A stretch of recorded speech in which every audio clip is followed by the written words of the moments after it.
Hi and welcome. I'm John and this is Unique Wargaming Terrain. Guys, welcome back. For everyone that's new, this is the weekly Wednesday Wargaming questions and answers. It's an off-the-cuff video, guys. What that means is, this is for everyone that's new, I record and upload. There is no fancy editing skills. You won't see my intro from at the beginning.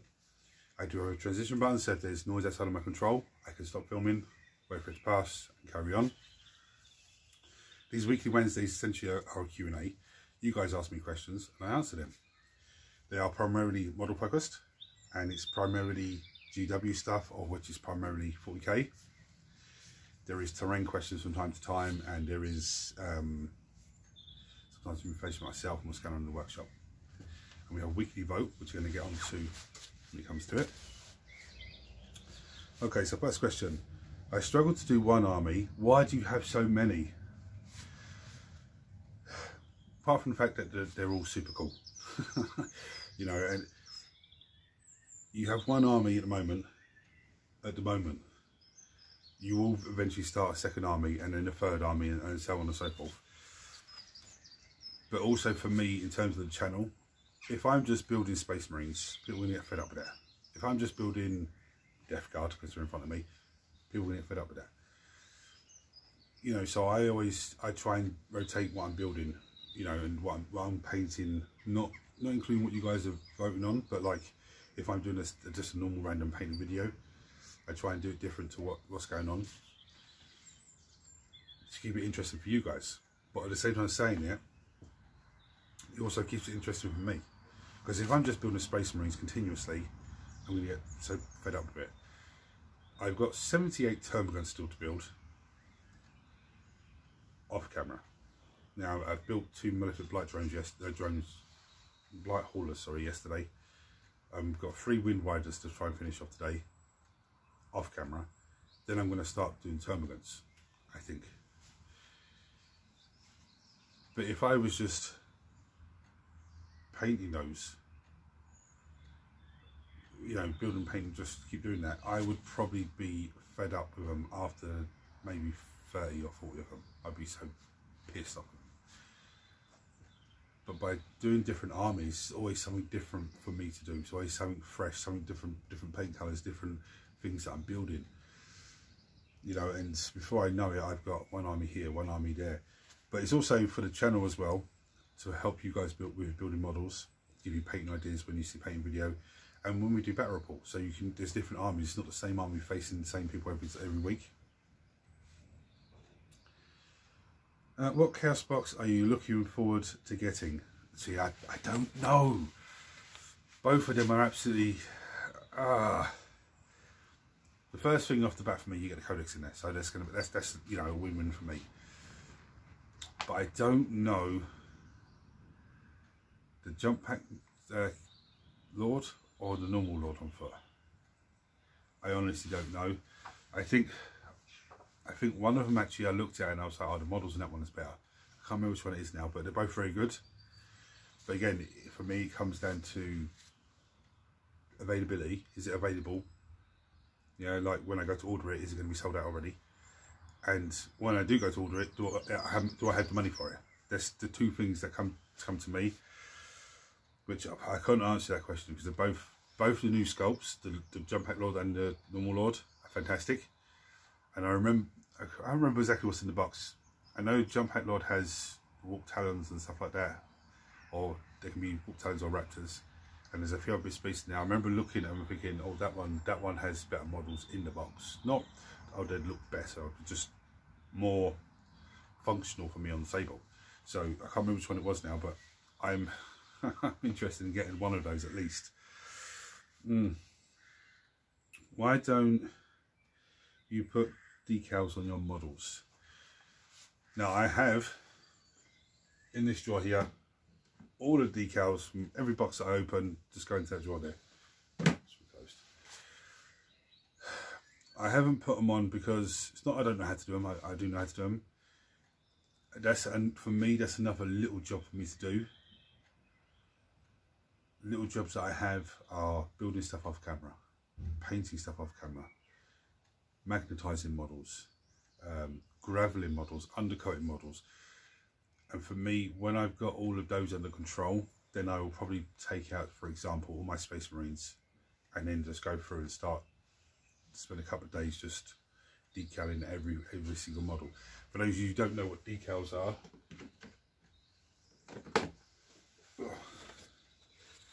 they're the transfer sheets. Yeah, so you cut these off, cut the bits off that you want. You have a wet brush. I use a knife. I use a bit different. I have a flat knife, and I have that wet, and then I put the transfer bit onto that and let the water soak into it, and then I take a wet brush and you put it onto the model and you just slide it off, and it just, the back comes away and the transfer goes on, and then when it dries, you have like a nice bit of detail on there. You know, just get up close and you see all these mad crazy Eldari symbols. What's one underneath? There's another Eldari one. Must be. I mean, look, there's a Chaos Space Marine one. There's a normal Space Marine transfer sheet, so you can see the Space Wolf heads and Blood Angel bits and pieces and Dark Angel bits and pieces. But I will do that when I've got all the other jobs out of the way. For me, it'd be a pain. It'd be too much of a nuisance to do some. Then I'm back to doing magnet models. Then I'm back to graveling. Then I'm back to undercutting. Then I'm doing some more. I'd just rather get all the graveling done. And if you could see what I can, I might even show you what's going on here. You'll see how many models have been gravelled, ready to be undercoated. It's crazy. But that's, for me, that's the way that I want to do it. I want to get them all gravelled, all undercoated, in for the vote, painted, you know, Monday painting video, just normal painting video, and then start looking at, okay, let me decal all of the Space Marines. So the only Space Marines that need to be decaled then are ones that are built and painted. I can do that, then I can decal them straight away, so they're done. Because at the moment there's too many for me to go through and decal with all the other little jobs that I have. That's why I haven't done it yet. Do you ever 3D print models? I don't, but I should be. I should be 3D printing some things. You know, so this is for me, this is a double-edged sword. Some things I should be 3D printing that I just think the price of it takes the piss. Like, for example, Lord of Skulls. This is a big Chaos Warrior Demon type. It's basically, bottom half looks like a rhino with some big fuel tanks on his back, and the top half looks like a giant Khorne Berserker Chaos Space Marine with a big chain axe, I think he has, and a big gun. He has a gun on his belly as well. Now that's €130 to buy that model. In all honesty, for me, I should probably be doing something like buying a Space Marine Rhino and then just 3D printing the other bits to go on, you know. But at the same time, saying it, for me, I think it would be better for me to buy one, build it on camera for you guys, and then 3D print something, you know, that I could run. So I could run 2 or 3 of them if I wanted to. But at the same time, saying it, sometimes with something like that, you might want to have it like custom to where you want it. So what I mean is, instead of having the chest armor piece that he has with the gun hanging on his belly, you might want to have just skulls covering the whole armor. And where his arms are, you might want to have big spikes coming off it, or some, you know, crazy stuff. Instead of having the corn symbol on his head, you might want to have some mohawk or spikes, or, you know, some crazy stuff that you may not have the plastic bits, yeah, to do that, or the skill to take bits of sprue and cut them down and mess around like that. But then that's where the 3D printing comes in, to 3D print and put on. At the same time, saying it as well, there could be like that model kit, for example. I could get one in, do a let's build on it, and you could really want one and look at it and just go, that, apart from the price, that is too difficult for me to do. My skill level isn't that level. It's easier for me to press a few buttons on a 3D printer and let the 3D printer print what's needed. You know, I can understand that. I don't discriminate against 3D printing models at all. You know, let's just roll some dice. I don't care. You know, just not only that, you could also, it's not only the price of that. You could live 2 hours drive away from the nearest hobby store, and there's no delivery. They won't deliver out to you, or if they do come to deliver something, they can never find your address, or you know. So for you, it's 2 hours traveling down to the model shop, to hobby shop, money spent doing it, and 2 hours traveling back. You've lost the whole morning, basically. You know, so it might be easy for you just to print. You know, you may not be able to afford to buy the model kits, but you can buy €20 for a bottle of resin and just 3D print whatever you need. You know, but for me, I seen some actually recently. I actually thought was really cool.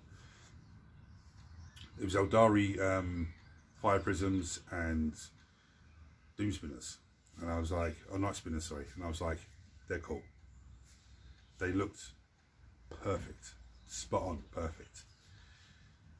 There was only one thing that was different, and it was, to me, it was better.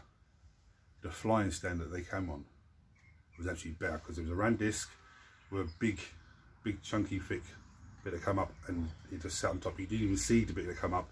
It was just hover, but it looked fantastic. To me, that was actually better than the little flying stand, because I actually broke the night spinner off the flying stand the last time the other over on the table.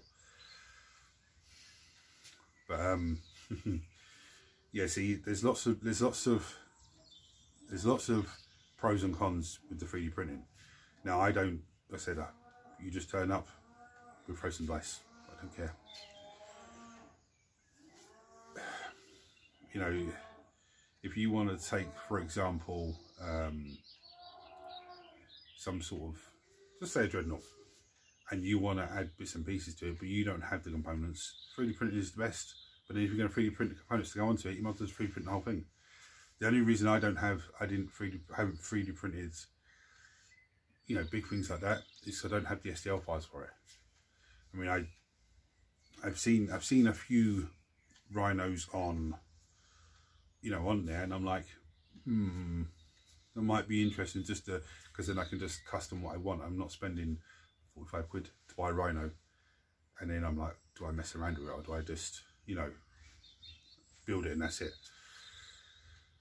It's a double-edged sword for me, I'm afraid. But to answer your question, no, I don't 3D print models, but I should be 3D printing some stuff. I've 3D printed some, you know, some basic bits and pieces to use for terrain. You know, which, see, this is the other thing as well. People will look and go, oh no, don't 3D print models, no, it's horrible. But if you would 3D print bits of terrain instead of making it yourself, or instead of buying it from someone that's made it, you know, so it's, I don't know, you guys let me know what you think about that. There is one other question, but I need to grab a piece of material to show you.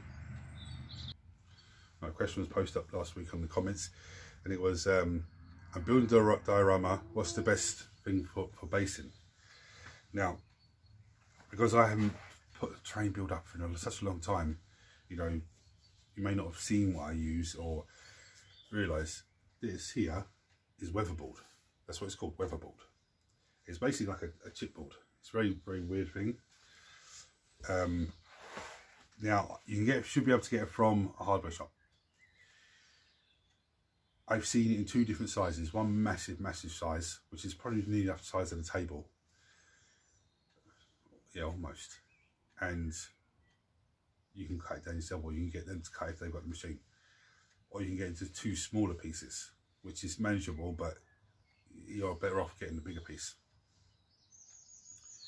That's very good for a number of reasons. Because it's very strong and sturdy. You can glue polystyrene into it and then build off of that. You can, you know, you can do a lot with it, and it's easy to cut and it's easy to bevel the edges. The only problem I have with it is you have to store it flat, because otherwise it will start to bow, which is a problem. But you have to store it flat. Now, I haven't bought a big sheet in a long time because there's nowhere flat to store it.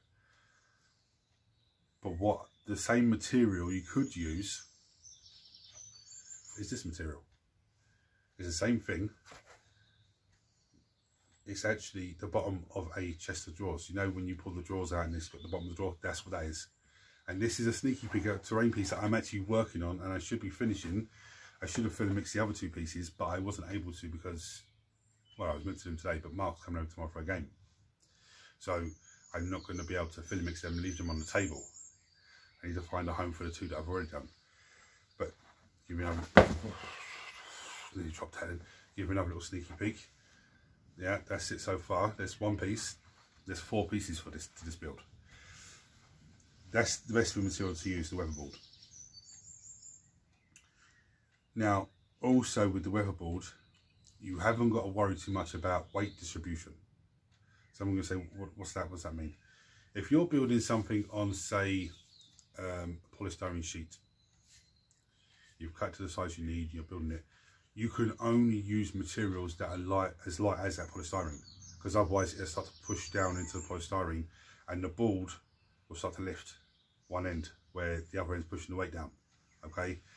The other thing is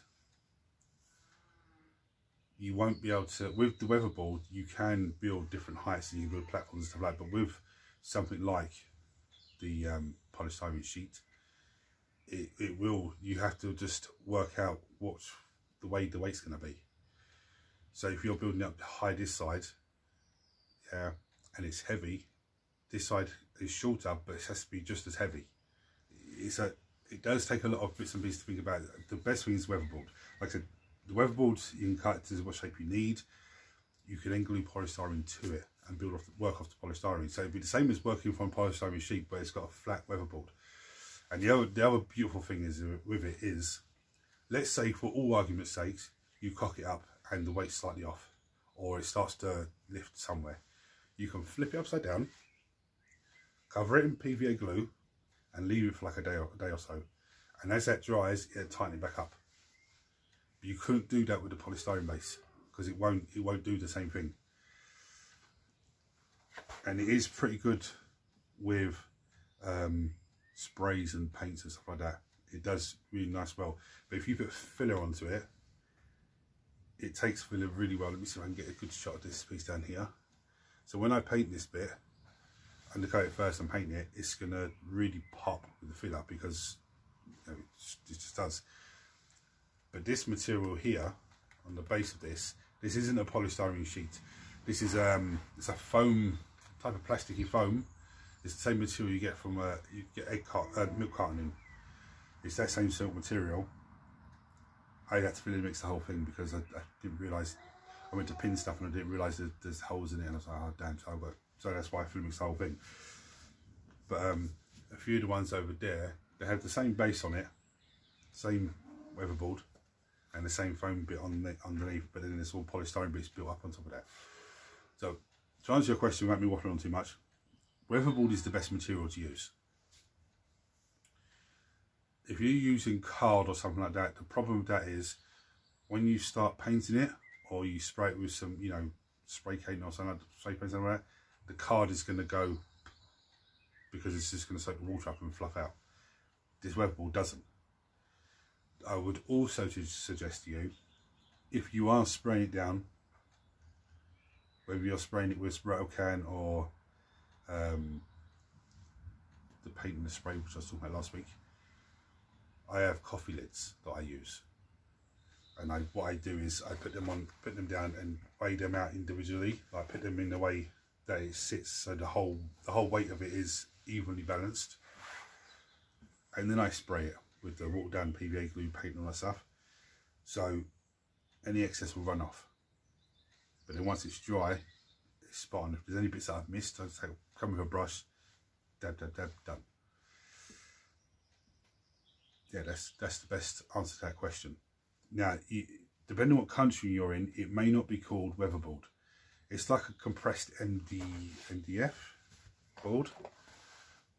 Yeah, it's one of these weird. I think this is 3mm thick, but it's very, very, very easy to cut. You can see, where are we?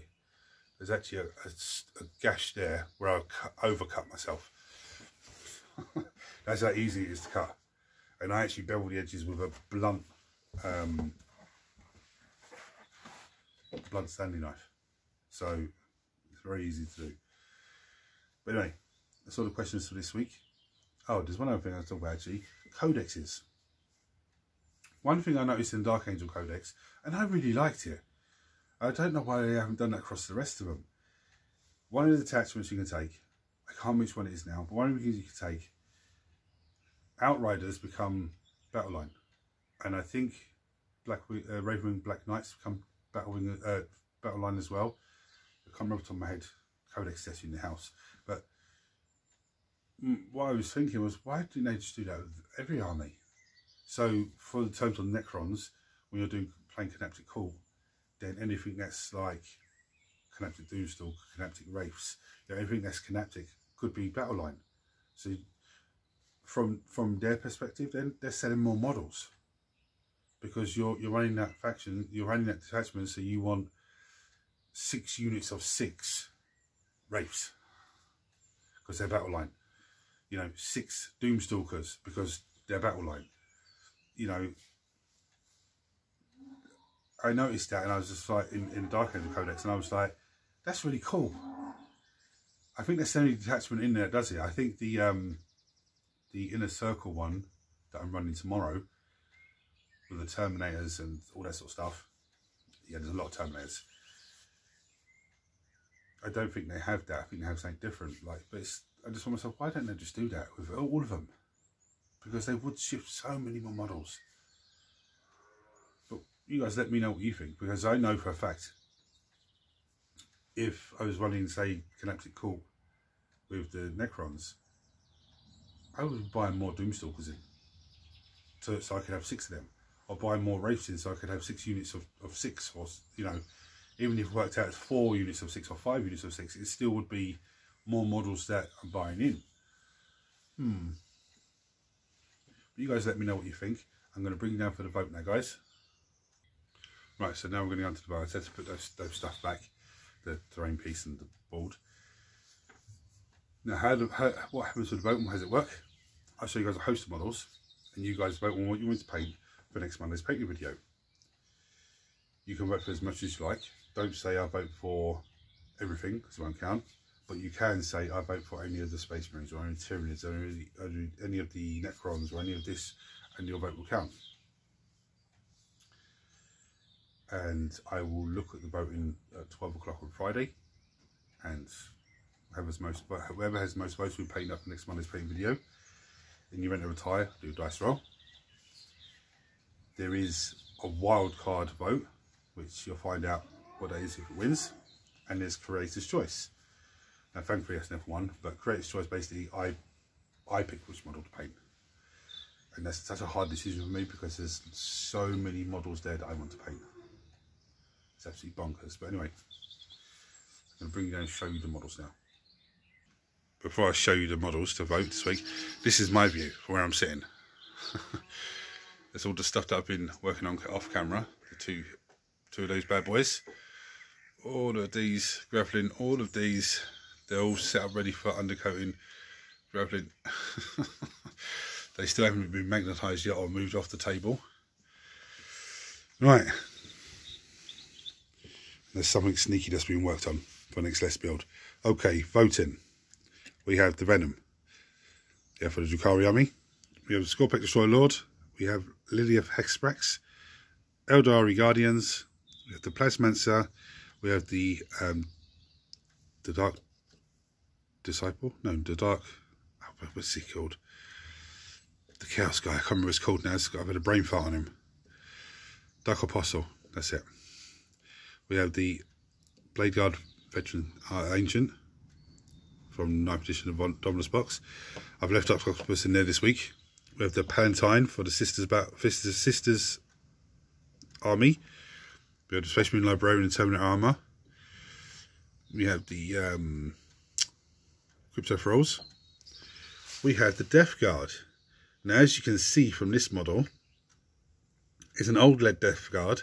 I've used the plastic bits from the Death Guard box itself, the new one, or the new one, but the newish one, to give him the great bubonic weapon. And there's even his backpack's had a little conversion onto it. But anyway, the Changeling which is absolutely a fantastic sculpt.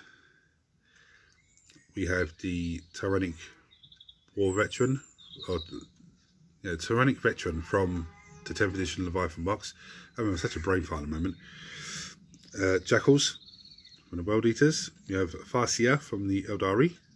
We have the Shield Captain, who's hanging in there because he does get voted on, and he's only him and 2 of the Terminators have to paint for that army, so it's not too bad. And the Sisters of Silence as well, sorry. Lictor. We have the Inner Circle Companions, which is a fantastic sculpt. We have this amazing guy, Death Guard. Yeah, I've converted him into be the standard HQ guy, which is very nice, very handy. I think he was the old Chaos Space Marine model that had the Rapture standard, if I remember correctly. Anyway, the Apothecary Biologist from 10th edition Leviathan box. We have the Overlord with the Translocation Shroud. We have Jackals. No, still not Jackals. 8-bound. We have the High Marshals still in there. And we have the Wind Riders. Right, so I didn't actually... There's still a few models this week from last week. The problem I have at the moment, I'm not getting as many models built per week as I was doing. That's not because I don't want to. It's just so many small jobs to do. And the Let's Build I'm doing at the moment, there's like 4 sub-assemblies for it. Which, when you're looking at instructions, it says, oh, this goes to this, then it puts on the model. And it's like, no, you need to build that separate, because you're trying to put it on the model and it's falling apart and everything's going weird and the arm's coming off, and you need to build it separate. So that was meant to be finished on Tuesday, yesterday. At the very least, the last sub-assemblies need to be finished. I've done 2 of them so far. There's still another 2 to do, I think. But Monday and Tuesday, the farmers they were working in the shed there. They had a big metal cow thing that when the cows go in, it keeps pushing them in one at a time, so they can dehorn them and all that sort of crap. And they were crash bang walloping the whole day, so Monday and Tuesday. So I wasn't able to film as much as I wanted. So hopefully I can get it finished today. Because once the sub-assembly is done, it's very straightforward. It just all clips together and it's, you know, lovely. But hopefully I can get that finished today and have that uploaded tomorrow. If not, I can't do nothing tomorrow because we're having a game. So if not, it will probably be uploaded on Saturday, I'd say, because the game will be uploaded Friday, and then, you know. But anyway, if you have any questions for me, guys, check comment below as always, or you can go to Unique Wargaming Terrain Facebook page. There's a messenger button there. Click on that and you can message me directly. If you're not subscribed to the channel, hit the subscribe button because it costs you absolutely nothing. Turn your notifications on so you don't miss anything, because it's not just a weekly Wednesday. Like I said, there's less builds, there's painting videos, terrain build that should have been finished. I actually started that in December, so it should be finished, you know. Battle reports as well. Talking with battle reports, there's actually a few of you have actually asked me, and I forgot to say this when I was doing the questions because it went straight out of my head. I didn't write it down, but a few of you have asked me that you know, to show you the basics of the game, because you enjoy watching the models being built, you enjoy the painting, you enjoy the terrain, but you just don't understand the battle reports. A few people have asked me that, and I did plan on doing that last week, but it just eluded me. I will try and do that soon, so then even those of you that just like looking at the stuff but don't collect, or you enjoy building and painting the models but you don't play, you can actually start to understand the rules, and then you can follow along with battle report. So I will do that for you guys. Everyone smash the thumbs up button so it triggers YouTube, share this video with more and more people, which makes this amazing community of you guys amazing, grow even more. So guys, until next time, thank you for watching. Don't forget to vote. Take it easy.